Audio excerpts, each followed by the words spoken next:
Exact 5 months ముందు నేను ఒక ప్రామిస్ చేశా. నెక్స్ట్ 5 months నా స్కిల్స్ ఇంప్రూవ్ చేయాలి అండ్ ఈ ఛానల్లో కన్సిస్టెంట్గా వాల్యూ ప్రొవైడ్ చేయాలని ప్రామిస్ చేశా. బట్ వర్క్ స్టార్ట్ చేయడానికి బదులు ఇన్స్టాలో రీల్స్ చూడడం స్టార్ట్ చేశా. అండ్ ఆఫ్టర్ దట్ నాకు వర్క్ చేయాలని ఇంట్రెస్ట్ ఉండేదే కాదు. అలా ఎవ్రీడే వర్క్ అనేది స్కిప్ చేస్తూ ఉండేవాడిని. అండ్ వర్స్ట్ పార్ట్ ఏంటో తెలుసా, నేను టైం వేస్ట్ చేస్తున్నానని తెలిసి కూడా టైం వేస్ట్ చేసేవాడిని. You know why? Because I'm distracted. Yes, కొన్ని మంత్స్ ముందు నా లైఫ్ చాలా క్లారిటీగా ఉండేది.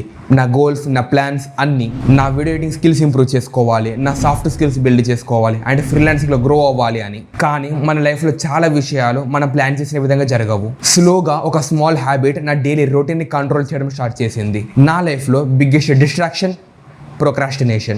మొబైల్ ఓపెన్ చేస్తే చాలు స్క్రోలింగ్లో హవర్స్ ఆఫ్ టైం స్పెండ్ చేయడం. జస్ట్ 5 minutes అని స్టార్ట్ చేస్తాం and always waiting for the perfect mood.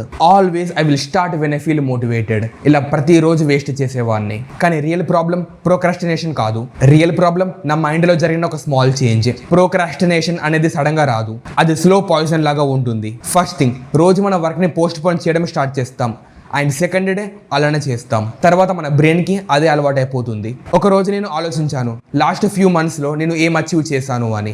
Answer అనేది అసలు నేను ఎక్స్పెక్ట్ కూడా చేయలేదు. Almost nothing.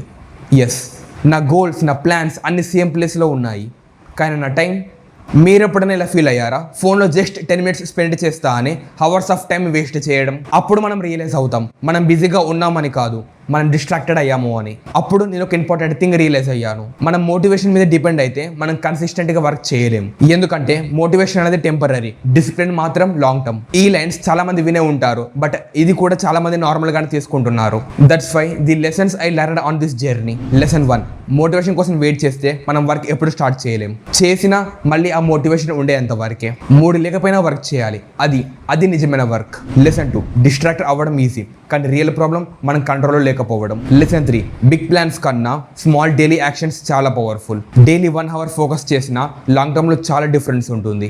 సో నేను ఒక సింపుల్ డిసిషన్ తీసుకున్నా. I will not wait for the perfect day, I will not wait for the perfect time, I will just start. Even small progress అయినా పర్లేదు, డైలీ వర్క్ చేయండి. Consistency అనేది స్లోగా and బోర్గా ఉంటుంది, but consistency అనేది so powerful. మీరు కూడా ప్రోక్రాస్టినేషన్లో stuck అయి ఉంటే, మీ లైఫ్లో కూడా చేంజ్ రావాలి అంటే ఈ యొక్క సింపుల్ రూల్ ఫాలో అవ్వండి. Action first, motivation later. Life ఒక్క రోజులో అసలు చేంజ్ అవ్వదు, కానీ ప్రతిరోజు స్మాల్ స్టెప్స్ తీసుకుంటే 1 year తర్వాత చాలా డిఫరెన్స్ కనిపిస్తుంది. అండ్ ఈ థింగ్స్ నేను నా పాస్ట్ 5 monthsలో రియలైజ్ అయ్యాను. And coming to me, hello friends, I'm Eshwar Kesa, a freelancer video editor. And ఈ ఛానల్లో AI and freelancing related content videos upload చేస్తూ ఉంటా. And that's it for today's video. See you in the next one. Bye.